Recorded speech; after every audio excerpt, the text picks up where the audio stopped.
लगातार बाढ़ और बारिश का कहर लगातार जारी है। वहीं बात करें दिल्ली की, तो दिल्ली में भी यमुना का जलस्तर लगातार अपना कहर मचा रहा है। बढ़ते जलस्तर के कारण पूरे दिल्ली में हाहाकार की स्थिति मची हुई है।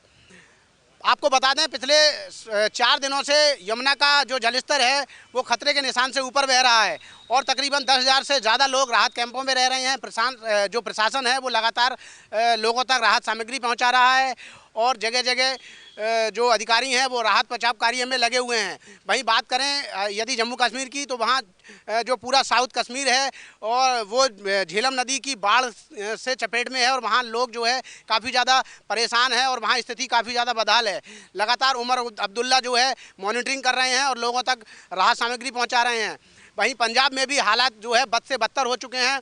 पंजाब के तकरीबन 23 जिलों के 1655 गांव बाढ़ और बारिश की चपेट में हैं। लोगों को खाने पीने की और आवागमन में काफ़ी ज़्यादा खासा दिक्कतें हो रही हैं। वहीं प्रशासन लगातार जो है वहाँ बाढ़ और बारिश को लेकर लोगों को अलर्ट किए हुए है और लोगों तक राहत सामग्री पहुँचा रहा है। वहीं अभी हाल ही में जो है केंद्रीय कृषि मंत्री मनोहर लाल केंद्रीय मंत्री शिवराज सिंह चौहान ने भी पंजाब का दौरा किया है और आगे आने वाले समय भी मौसम विभाग ने अभी और आगे जो है हालात ख़राब होने के और मौसम बिगड़ने के जो है हालात जारी किए हैं। बारिश होने की संभावना जताई है, जिससे जो है भारत के पहाड़ी राज्य उत्तराखंड, हिमाचल आदि में जो है ब्यास, झेलम, अलकनंदा, भागीरथी आदि नदियों में और अधिक जो है जलस्तर बढ़ने की संभावना है। उनका रौद्र रूप अभी और बढ़ सकता है, स्थिति और भी ज़्यादा ख़राब हो सकती है।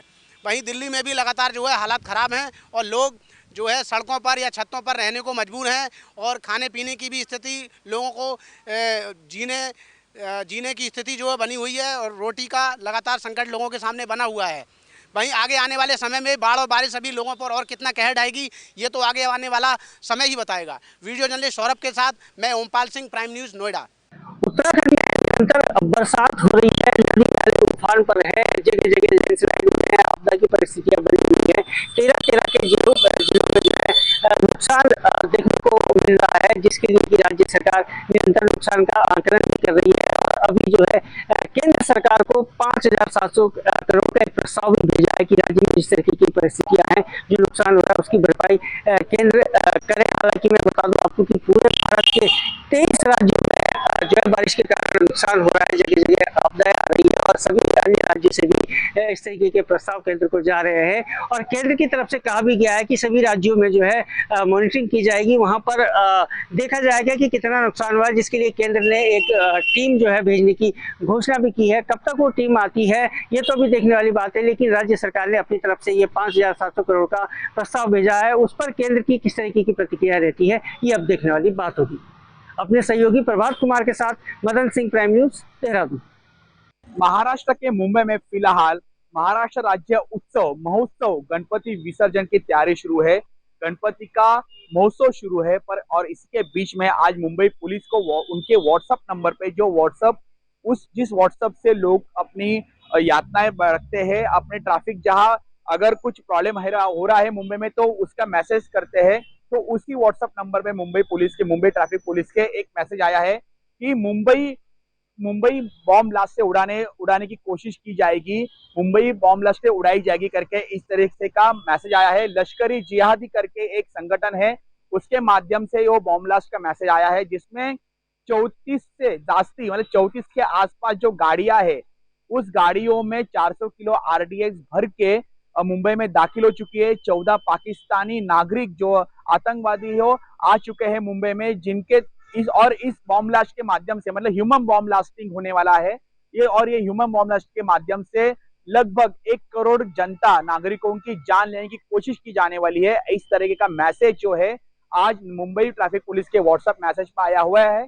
इसको लेके अभी CMO कार्यालय है, मुंबई कमिश्नर है और मुंबई पुलिस पूरी सतर्क हो चुकी है। मुंबई की ATS टीम सतर्क हो चुकी है, सभी जो स्पेशल ब्रांचेस है मुंबई पुलिस के वो सतर्क पे हो चुके हैं। उसी तरह से मुंबई से जो आसपास के जो उपनगर है, मुंबई है, नवी मुंबई है, ठाणा है, मीरा भाईंदर है, वसई विरार है, जो मुंबई के एंट्री पॉइंट माने जाते हैं,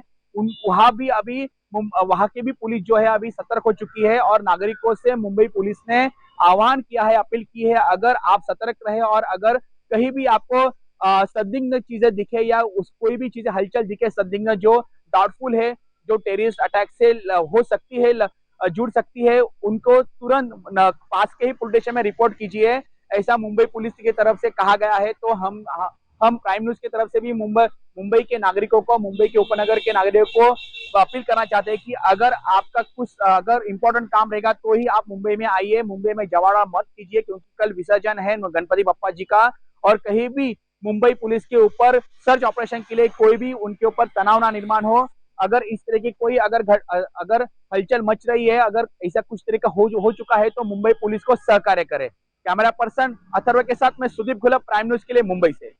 महाराष्ट्र में फिलहाल गणपति महोत्सव का माहौल है और इसके बीच में नेशनल ह्यूमन राइट्स कमीशन का एक नोटिस मुख्य सचिव जो है, चीफ सेक्रेटरी है महाराष्ट्र राज्य को, उनको मिला है, जिसमें लिखा गया है कि महाराष्ट्र में के रायगढ़ जिले में जो कर्जत शहर है, वहां सुकून एम्पायर करके एक डेवलपमेंट चालू है, वहां बिल्डिंग का काम चालू है, कंस्ट्रक्शन काम चालू है। वहां का जो डेवलपमेंट है, उस जो साइट है, उस डेवलपमेंट के जो बिल्डर ने जो भी एक एडवर्टाइजमेंट जो जारी किया है सोशल मीडिया के ऊपर, जिसमें सिर्फ हलाल एटमॉस्फेयर और मुस्लिम धार्मिक एटमॉस्फेयर उस जगह पे आपको मिलेगा, इस तरह की बातें उस विज्ञापन में कही गई है, जिसको लेके नेशनल ह्यूमन राइट्स कमीशन है, जो राष्ट्रीय मानव अधिकार आयोग है, उन्होंने कहा है कि ये हमारे संविधान का आर्टिकल 14 और आर्टिकल 15 का उल्लंघन है। अगर कोई इस तरीके की जो सार्वजनिक जगह है, जो इमारत है, जो बिल्डिंग बन रही है, वहां के घर सिर्फ एक समुदाय के लिए, सिर्फ मुस्लिम समुदाय के लिए अगर आरक्षित किए जाने वाले हैं, तो ये आक्षेपार्ह है, ये ऑब्जेक्शनेबल है। इसको लेके महाराष्ट्र गवर्नमेंट को, चीफ सेक्रेटरी जो है, उनको नेशनल ह्यूमन राइट्स कमीशन ने नोटिस जारी किया है और कार्रवाई की मांग की है कि इस तरीके की कोई भी विज्ञापन हटाई जाए और इस तरीके की कोई भी अगर बिल्डिंग कंस्ट्रक्शन की जा रही है तो उसके ऊपर कार्रवाई की जाए। कैमरा पर्सन अथर्व के साथ में सुदीप घोलप, प्राइम न्यूज के लिए मुंबई से। सितंबर माह में लगातार हो रही बारिश के चलते एक बार फिर नदियों का जलस्तर बढ़ने लगा है। बात जलस्तर की जाए तो हमीरपुर की यमुना और बेतवा नदी का भी इन दिनों लगातार जलस्तर बढ़ता हुआ दिख रहा है। जिला प्रशासन ने जानकारी देते हुए बताया है कि बुधवार और गुरुवार को आप बांधों से इन दोनों नदियों में पानी छोड़ा गया, जिससे इन नदियों का लगातार जलस्तर अब बढ़ता जा रहा है। जिला प्रशासन ने जानकारी ये भी दी है कि यहाँ जो बेतवा और यमुना नदी है, इनमें ओखला बैराज, कोटा बैराज समेत माता टीला बांध और लहतूरा बांध से तकरीबन 5,71,000 क्यूसेक पानी छोड़ा गया है, जिससे एक बार फिर इन दोनों नदियों का जलस्तर बढ़ने की संभावना है। हालांकि बढ़ते जलस्तर को लेकर के जिला प्रशासन पूरी तरीके से अलर्ट मोड पर है। ब्रजेश ओझा, प्राइम न्यूज, हमीर। मैं इस वक्त दिल्ली के मोनेस्ट्री बाज़ार में मौजूद हूँ और बाज़ार के अंदर मैं एंट्री ले चुकी हूँ और आपको ये तस्वीरें मैं दिखाऊंगी दिल्ली मोनेस्ट्री बाज़ार की, कि यहाँ की हालात जो है पिछले 24 घंटे से हो रही बारिश की वजह से क्या हाल है।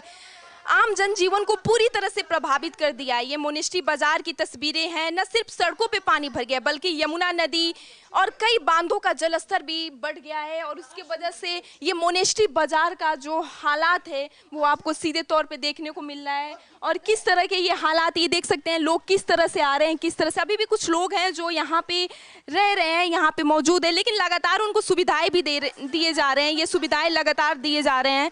ये जो सुविधाएं हैं उनको समय समय पे खाने पीने की चीज़ें, ये देख सकते हैं कि ग्राम प्रधान भी हमारे साथ मौजूद हैं। वो लगातार आम जनता जो यहाँ पे मौजूद है, जो बाहर नहीं निकल सके यहाँ से, उन तक चीज़ें, सामग्री खाने पीने की पहुंचाई जा रही है।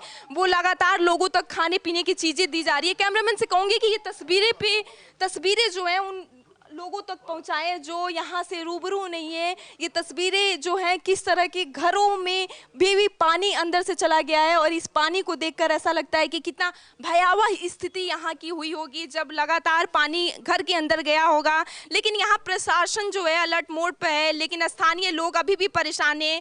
अभी भी लोगों का कहना है कि पानी कब तक निकलेगा ये कुछ पता नहीं है। लेकिन ग्राम प्रधान जो यहाँ मोनेस्ट्री बाजार के, उनका कहना है कि पानी 10 दिन के अंदर यहाँ से निकाल दिए जाएंगे और जो लोग हैं यहाँ पे वो लगातार फिर से पहले की स्थिति में आ जाएंगी, बाजारें खुल जाएंगी, पहले की जैसी स्थिति जो होंगी सारी नॉर्मल हो जाएंगी। कैमरामैन जुबेर के साथ दीक्षा, प्राइम न्यूज। कानपुर में जीएसटी की टीम लगातार छापेमारी कर रही है। आपको बता दें कि कुछ दिन पहले ही एक पान मसाला कंपनी में बड़ा जो जीएसटी चोरी का मामला सामने आया था, जिसके बाद में जो कानपुर में जीएसटी की टीम है वो लगातार जो बड़े व्यापारी हैं जो टैक्स चोरी करने वाले हैं उन पर लगातार शिकंजा कसती चली जा रही है। ऐसे में ये आज कानपुर में 3 कारोबारियों के यहाँ जीएसटी टीम ने छापा डाला, जिसमें शताब्दी ट्रेवलर्स भी शामिल है। आपको बता दें कि शताब्दी ट्रेवलर्स जो है वो एक बड़ा जो वाहन ढोने का परिवहन माना जाता है। 100 से ज्यादा इनके पास बसें हैं और वहां पर 4 करोड़ से ज्यादा टैक्स चोरी का मामला सामने आया है। आपको बता दें कि टैक्स चोरी के बाद जो जरूरी दस्तावेज थे उन्हें भी जो जीएसटी टीम विभाग था उसने अपने अंडर में कर लिया है। और जिसके बाद में 20 सदस्यीय टीम जो है वो लगातार जो छापेमारी है वो कानपुर में कर रही है। और जो आज जो इसमें छापेमारी हुई है उसमें आपको बता दें कि जो दस्तावेज मिले हैं, साथ ही जो परिवहन के साथ में जो टैक्स चोरी किया जा रहा था वो भी सामने आया है। जिसके बाद में जो जीएसटी की टीम है लगातार अन्य व्यापारियों पर भी नजर बनाए हैं जो साल में करोड़ों रुपए का टैक्स चोरी करते हैं। कैमरा पर्सन के साथ धीरज शुक्ला, प्राइम न्यूज कानपुर।